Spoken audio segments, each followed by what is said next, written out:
elections were held today, who would win? What is the mood of the nation? As Modi 3.0 depends on allies, is this a weakened Modi politically and in terms of his political brand? I'm Barkha Dutt, you're with the Mojo story.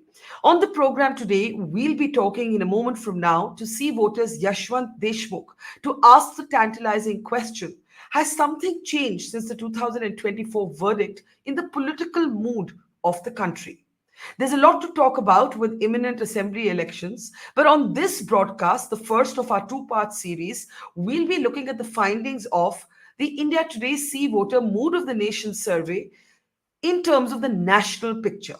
The questions we'll be looking at: who would win if elections were held today?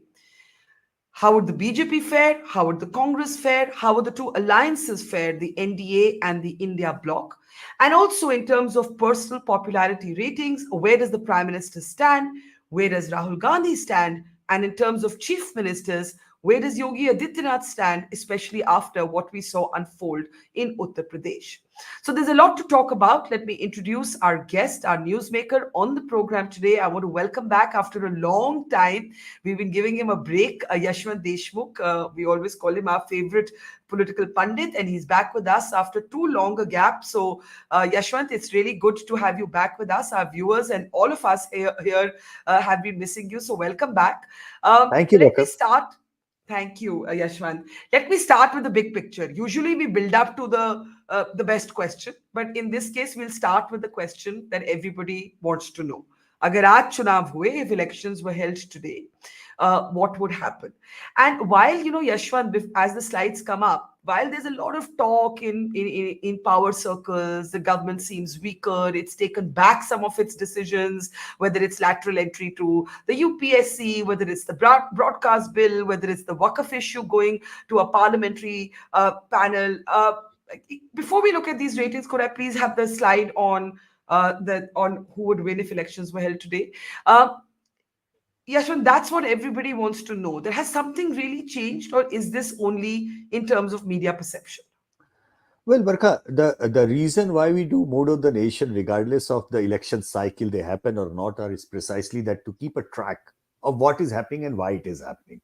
So, right after the Lok Sabha elections, there were two different kind of analysis which were coming out, and both were aiming at some kind of a fluke that has happened. So, basically, there was a set of analysts who were saying that, okay, the opposition numbers happened, that's a fluke that has happened. On the other hand, there was people who were saying, no, the BJP numbers were a fluke. They should have been ideally below 200 or something like that. Yeah. So we wanted to understand that, well, is there something like a fluke, or is there something like a concrete evidence of whatever the results came in, the way they are standing? Because the truth stood somewhere between 400 par and 200 bhi par nahi ke beech mein. That's where the truth was. And what we have found with the Mood of the Nation poll is that there was no fluke as such, Barkha, as far as when the results came out, neither this way nor that way, which simply means BJP is troubled in the state where it got troubled during the Lok Sabha elections. UP is troublesome for them. Simply because the Congress and Akhilesh alliance is troubling them, as Dalit voters are shifting from Mayawati now because of the Congress, towards the Akhilesh alliance. Yeah. So BJP has a problem at hand, and the infighting is only increasing and not making their life easy. BJP had a problem in Maharashtra. They are staring at a problem. BJP had a problem in Haryana. They are staring at the problem. So it was no fluke that BJP got truncated numbers. It's as simple as that. Also, on the other hand, those who are saying BJP to 200 ke niche ho jati, no, it's not happened that way either. Whatever the BJP had a stronghold, they are managing and maintaining those stronghold by a significantly large margin of votes in those states. And as we have seen during the Lok Sabha election, those trends are also continuing. So this is to reconfirm the MOTN's first major finding is that the June 4th verdict 2024 was no fluke either of the side. So we have the first set of graphics and numbers that we're looking at today. If elections were held today, what would the seats breakup look like? And as you said, the 2024 verdict was no fluke for either side. And for either side arguing otherwise, it would be a mistake. The trend more or less holds. Now, in the MOTN India Today See Voter Survey, the BJP, if elections were held today, you argue, would or project, would get 244 seats, the Congress 106, and the others would get 193. If we move on and look at this in terms of the NDA, let me just wait for that. The NDA would then get 299 to the India bloc's 233. Now, I want you to explain this in terms of the BJP and the Congress breakup. If we were to just flip back to it, it's pretty much ikka dukka farak. I mean, slender gain for the Congress and very slender gain for the BJP. But in terms of the two alliances, the gap seems to be somewhat, I mean, it creates the impression of an inchingly closing gap, not as wide as people might have imagined. When you look at these numbers, and we'll come to the vote percentages in a moment, how do you explain these seats? Are you pretty much saying that despite all the media headlines that Modi seems weaker, he's not able to, he's having to roll back some decisions, even today, if elections were held, the trend of 2024 would hold? Well, for that, one has to understand if you look into the statewide trends of 2024, there were states, Barkha, like UP, like Maharashtra, where the gap between the leading party and the number two party was only 2%, 3% like that. In that, that's important to understand. So there were a big number, significantly large number of marginal seats at play in big number of these states. But otherwise, beyond that, a significantly large chunk of the states where the results were either this way or that way, and with a very significant gap of the vote shares. So states with the BJP actually led with the margin of 10, 15, 20, even 30% votes. States where the opposition they led with a margin of 10, 20, 30% votes. So obviously, the states where either of these two alliances were leading and leading by a huge margin, nothing much is Hmm. gonna change. I mean, and the ikka dukka which everybody says are those marginal seats which where come at play, and there is only a ikka dukka kind of variation only there. But when you look into the vote share, Barkha, that is Yeah. where I think the real story is folding up. A lot of changes are happening. Congress We is have getting those a center numbers. stage. Yeah, we have those numbers on our screen. First, in terms of the alliances, you have the NDA 44% to 40% for the India alliance. But the Congress by itself, if we can bring up the next slide, the Congress by itself is showing a significant gain there. Yeah. Look at those numbers. Talk about that. Yeah, it's a significant gain. In fact, if you compare it with the January MOTN, it's almost like a 6% gain, and if you compare it with the June results, it's almost like a 4% gain over there. And this is a significant gain. Yeah, Largely, this yeah, gain is coming from others and the alliance partners. I mean, basically anti-BJP vote bank, but which has been going to the alliance partners of the Congress. So that gets when we will be discussing the popularity numbers, the yeah. same kind of trend will be emerging over there. So I'm not discussing that before we enter into those graphics kind of thing. But right now, say, even if you focus on the gains that the Congress has been getting in terms of vote share, that they are amazing. Amazing in a way. Uh, Say, for example, I will take the example of Maharashtra, Barkha. Hmm. Maharashtra, in the last few years, particularly, say, example, if you pick up the 2014 assembly election, Barkha, when everybody contested on its own all alone. At that point of time, Congress was literally number four party in Maharashtra. Hmm. Literally, you know. And in the last 2, 3 years, particularly after this all Jod Tod ki Rajniti started, when was the last time we discussed Congress in Maharashtra, Barkha? Hmm. Everybody in media was discussing Shinde versus Uddhav Thackeray, Ajit Pawar versus Sharad Pawar, Devendra Fadnavis versus this and that. But Yeah. Congress was literally nowhere on the scene. And largely so because for all practical matter, it's a faceless party in Maharashtra. There is no big leader. Nana Patole is an import from BJP for that matter. Now, Correct. even after that, when we were discussing the Maharashtra trends, we were looking at problems for the BJP NDA in Maharashtra. But honestly, that's the one thing which I must say that we never even thought that, okay, Congress would be the real challenger in Maharashtra, because when you look into Maharashtra different regions, we were so damn over focused on Mumbai, Konkan, Western Maharashtra, North Maharashtra, we literally forgot that the two big chunks of Marathwada Hmm. and Vidarbha, where actually it was the fight between Congress and the BJP, we took it for granted, literally, editorially, statistically, in every possible way, that यहाँ पे तो कोई contest ही नहीं होगा. And the Hmm. contest happened, and the Congress won. And not only won, it gave the BJP the worst possible defeats in Marathwada and Vidarbha in the last 20 years possible. So that kind of surprised me a lot from the numbers perspective, that okay, here is the party which is the default opposition of the BJP in Marathwada and Vidarbha, without any leader, without any support whatsoever. But when the when it churns, when the anger sets in, when it churns for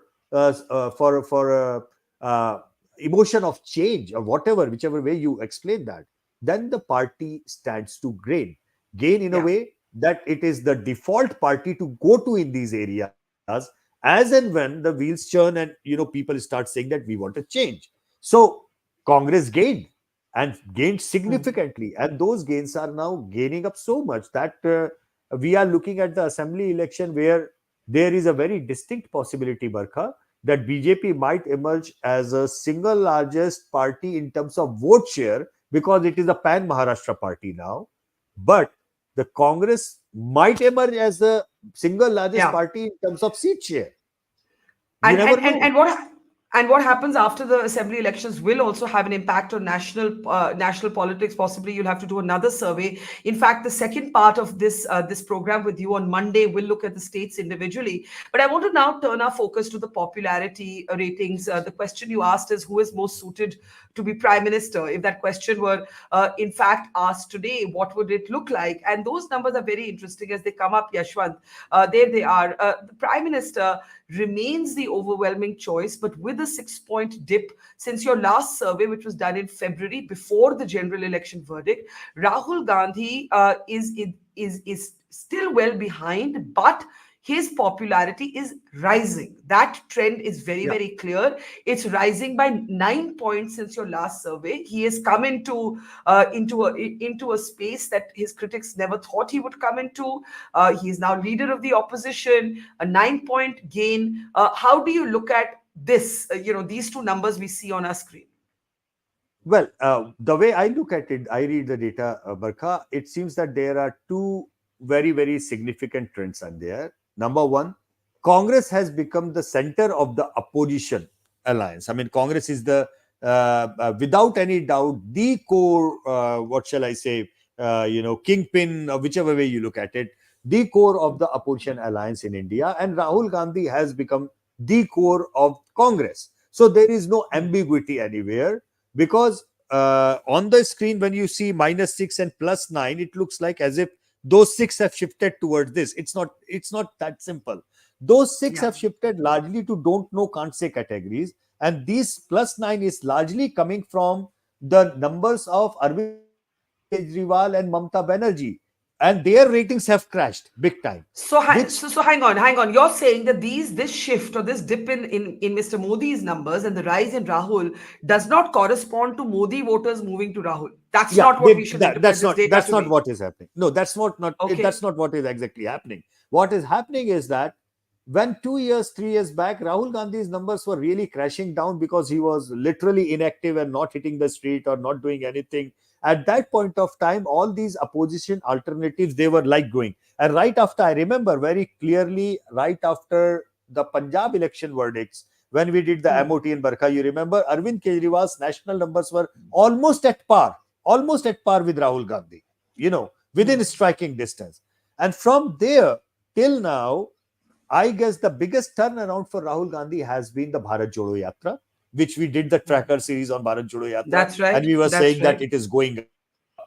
So I think that did the magic thing. And right now, the stage one of the Congress or Rahul Gandhi revival is complete, which means the stage one where Rahul Gandhi numbers are clearly indicating कि कोई आगे पीछे नहीं है विपक्ष में.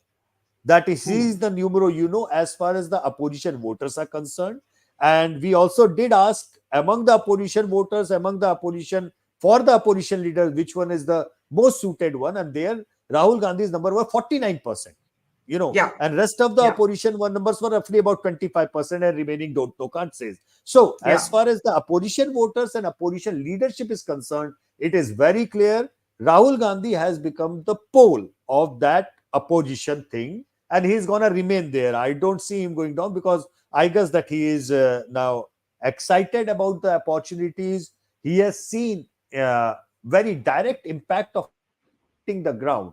Going for the Bharat Jodo Yatra, and his numbers and the fortunes of the Congress and the opposition alliance have been swinging. So that way, he is now directly looking at the profit which is coming his way if he remains active in the active politics. In a serious way, people start looking at him as a serious person, much more mature person.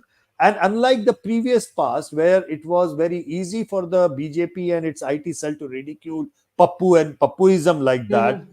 it is not happening anymore. When Rahul Yeah. Gandhi says something on the floor, outside the floor, people are taking notice of that. So if the BJP thinks, "Arey, hum Pappu bol ke hum dobara kaam chala lenge and we can manage this," they are in for a rude shock. Because the way I look at, when things start polarizing or going in one direction, I see further polarization of the non-BJP voters for Rahul Gandhi in the future, because he is Hmm. aggressive and he is going to make that happen. But yeah, I mean, this much so far and so good, because that must be music to everybody who has good opinion about Rahul Gandhi and is following him. But that Yeah. should also not make him super excited yet, because as I mentioned, this swing is not coming from Narendra Modi to Rahul Gandhi yet. And the Hmm. same is true about the vote share of the BJP and the Congress. You know, so for all practical matters, Congress is regaining, resurging.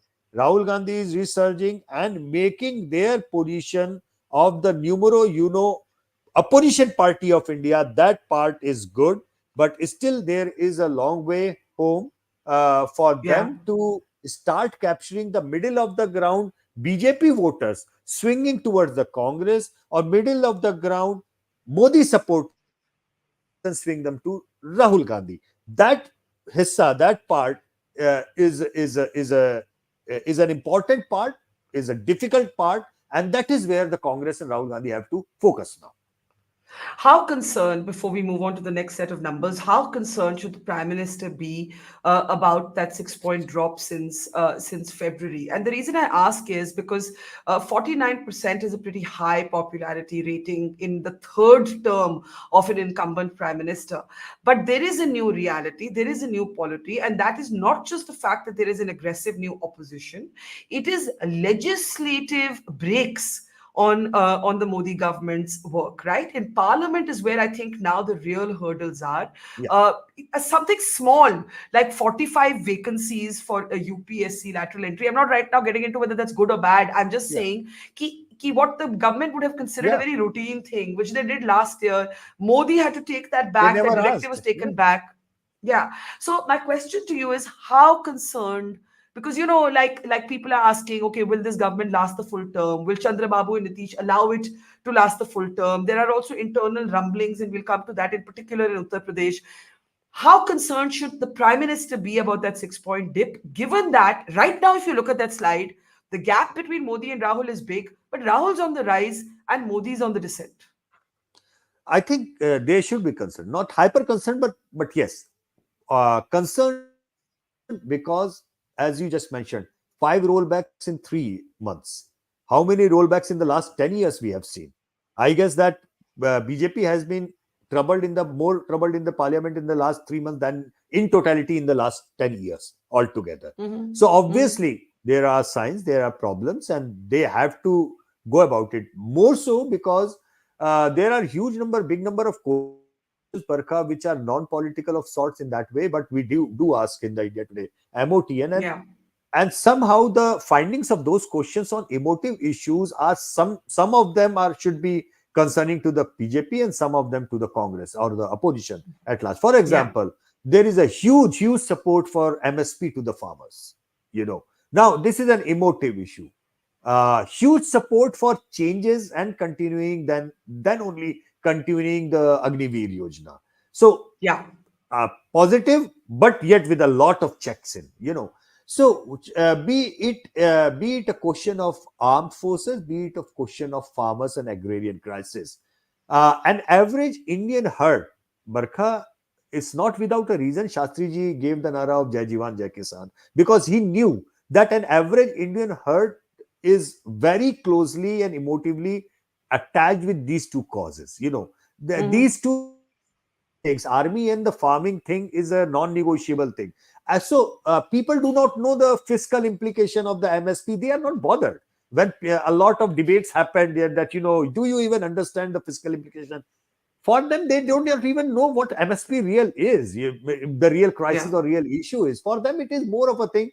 Kisan pareshan hai, and किसान को परेशान नहीं होना चाहिए. Government should do. If they are asking for MSP, government should go ahead and give it to MSP. You know, one rank one pension वाली के ऊपर बात हो, या whatever. I mean, even for that matter, Agniveer. Yes, people want some changes in the Agniveer. There are genuine concerns. Why isn't government listening to them? So Yeah. it's a question. It's a battle of head and the heart in that way, Barkha. At the same time, when the same people we ask about the issues which are like common civil code, overwhelming majority say yes, we should have a common civil code, and there Mm, is no Hindu Muslim angle to it. No matter what mm. the way it is projected, or for in support or opposing, it is made a Hindu Muslim thing. But a huge overwhelming majority of the India, it is not a Hindu Muslim thing. So they are Yeah. okay with one nation, one election. They are okay with the common civil code. So what I am looking at is certain decisions which government has been putting in the back burner. Caste census, Yeah. there is an overwhelming support for that. कि क्या दिक्कत है, पूछो ना, क्या गलत है इसमें, पूछना चाहिए. Now Mm. that person, that average person who is being interviewed by our researchers, they are not political minds, they are not economic expert, they see things in a very open hearted, justified way. And Yeah. these are the things which should trouble the BJP, because things which the common man on the street saying yes, MSP yes, caste census yes. Now these are the things which are troublesome for the BJP. Whether they and will and bite and the to bullet. and to some degree, Ashwant, even the fact that the prime minister let it be known that it was his intervention that caused the UPSC lateral entry rollback is linked to caste, because Rahul Gandhi and his own Absolutely, ally Chirag Paswan made a huge noise that this is anti-reservation, and the BJP, after the shifting of the Dalit vote in 2024, cannot afford to be no, perceived as an absolutely. anti-Dalit party. Absolutely, and it took a hard lesson to the BJP to understand that the it may or may not be a false campaign. I am not going the quality of the campaign. Opposition got a chance. They scored on that campaign. कि संविधान खतरे में है. But the thing Hmm. is, the understanding that Samvidhan is a question of identity for Dalits. Reservation is a question of my identity. I cannot let it go. It's about the identity crisis. And if you put up a question mark, कितने लोगों को reservation के कारण नौकरी मिलती है? बरका नौकरी है कहाँ जो मिलेगी सरकारी? Correct. It's not a question of that. Even if you put up Hmm. a 80% reservation in this country, कितनी सरकारी नौकरी है, कितने लोगों को मिल जाएगी? Question Hmm. is about doing the right thing. Question is about me feeling justified with the anger of even hearing कि संविधान खतरे में है.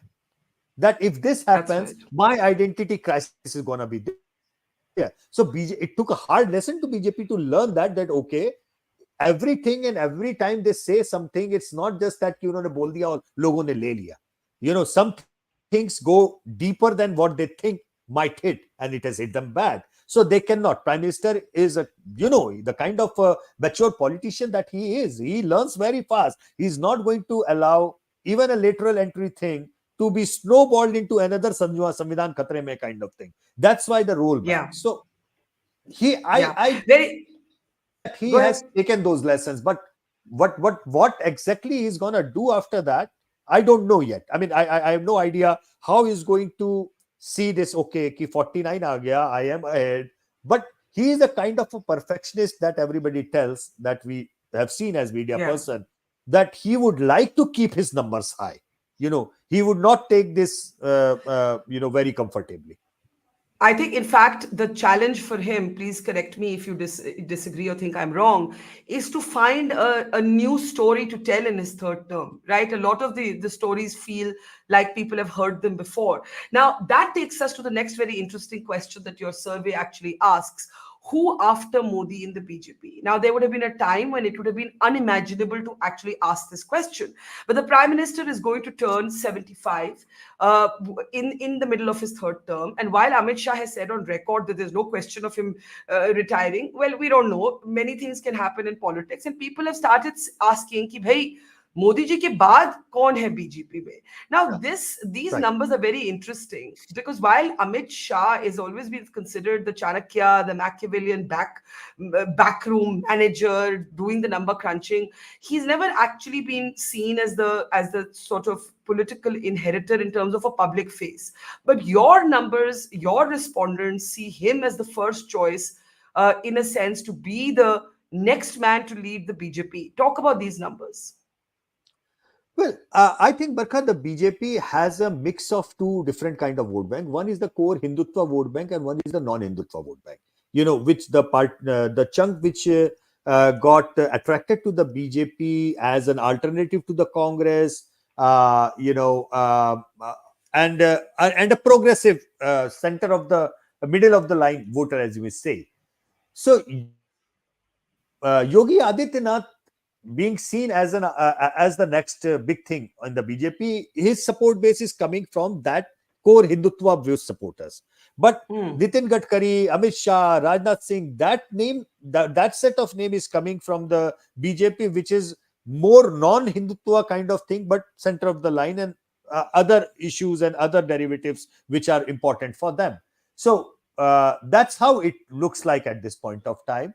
But one important thing, Barkha, uh, compared to previous MOTNs, the number Yeah. of Amit Shah and Yogi both are down.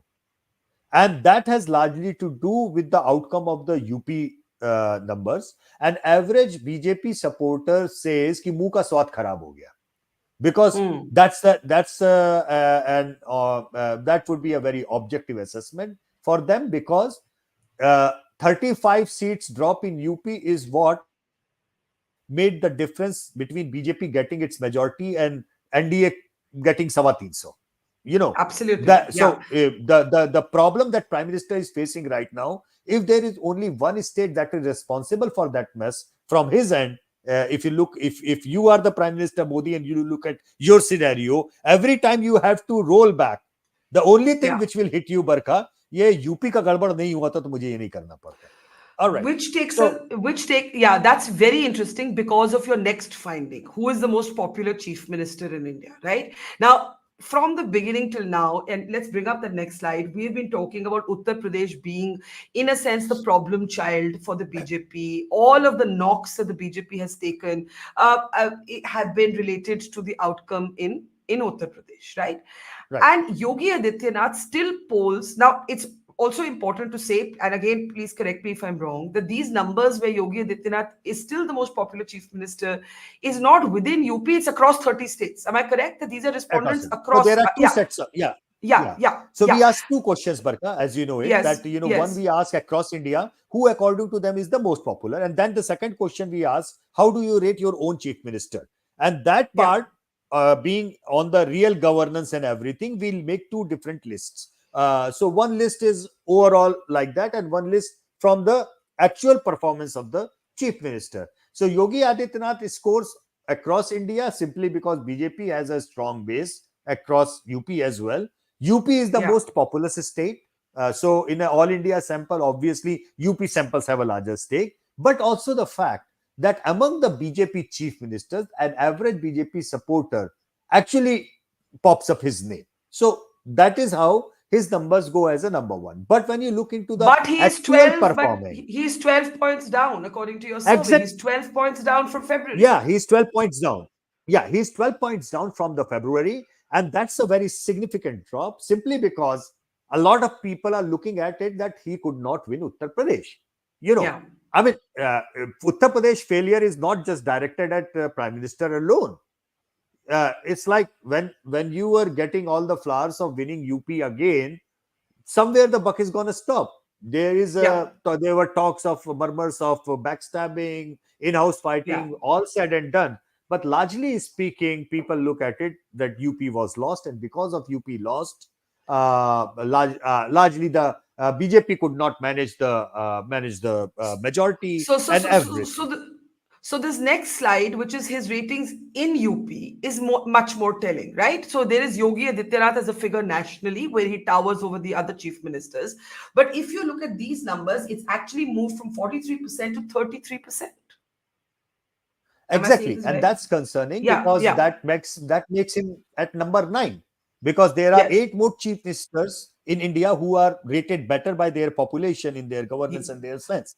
So yeah, so yeah, so these numbers are like that. Mr. Yogi, if he plays to only see the brownie points, he would like to go ahead and go, okay, I am the most popular chief minister. But if he is serious to understand that there are dents, there are problems, and he has to do something about that, because at the end of the day, his numbers all India came from the understanding that UP sends 80 MPs to the parliament, and BJP on 2 occasions got the complete majority, courtesy Uttar Pradesh, yeah. so Uttar Pradesh role in BJP getting majority and Yogi's role in getting BJP a majority in Uttar Pradesh is all interconnected. And that is What? why it is very critical for him to understand that infighting or not, problem or not, people are not bothered. People are bothered. Their supporters are bothered. कि number कम हो गए, majority चली गई. And for that, G. UP is to be blamed. Yeah, that is very interesting. But as we wind down towards the end, Yashwant, you said that he's less popular right now in terms of relative terms than other chief ministers whose popularity has been on the upswing.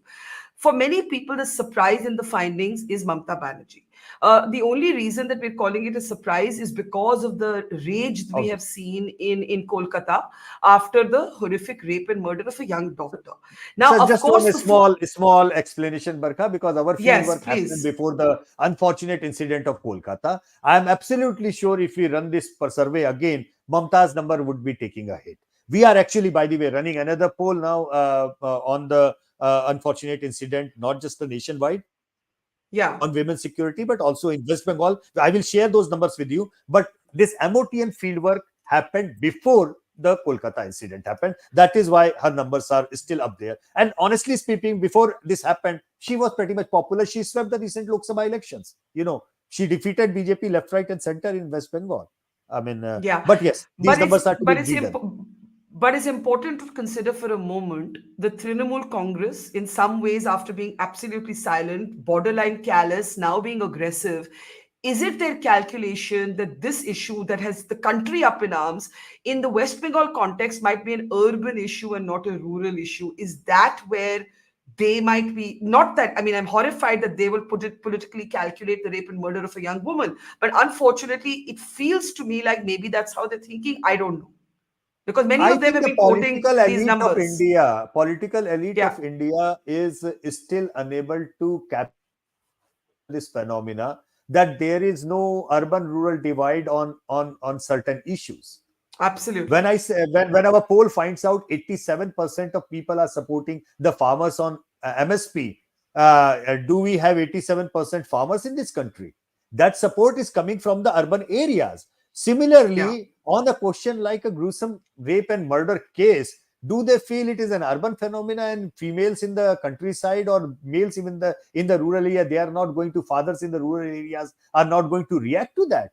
I mean, yeah, they would like to say that, but I mean, I'm sorry, somebody needs to tell them, wake up, smell the coffee. It's not absolutely. happening like that, because whatever has happened has shook the core, just like when Nirbhaya happened to that average Indian, an average father who has a daughter, who has a wife, who has sister. You know, it's hitting them, and the last Yeah, thing that they need is an arrogant face of governance representing and telling them everything is fine. You guys are, I don't know yeah. why, making a big issue out of this case. And that's the Yeah, last thank you thing for that they want saying to do. that. Yeah, and I really look forward to your survey on women. I know you have said so many times, why isn't there a special session of Parliament called Absolutely. Yeah. to talk about the security and the rights of women? Just before we go, if there was one big message that comes, and yes, on Monday evening we'll be looking at the states, we'll be doing individual breakups of the states.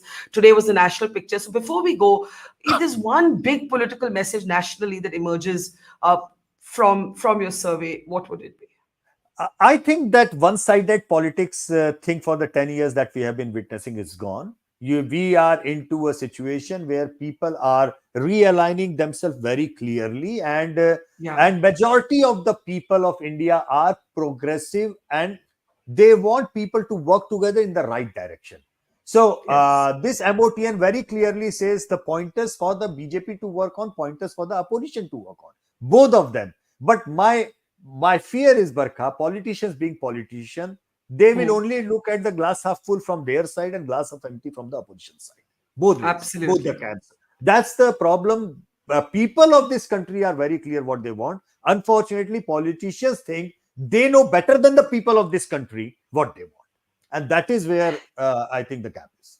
That is so well said, Yashwant. It's great to have you back after a break. We're looking forward to our show on Monday, where we look at the individual states which are going to the polls and also some other findings from some of the other states. Thank you, Yashwant. Thank You're you a so much. man much in demand, so we're going to let you go now. Thank you so Thank you much so and see much. you on Monday. See you on See you. Monday, See you. Yashwant. Bye Thank you. bye. Bye Bye, bye. Take bye, care. bye, Bye. bye. Bye. It's great to see you here. Thank you for watching our work. If you haven't subscribed yet, don't forget to click the bell icon and subscribe to Mojo Story and support independent, robust journalism.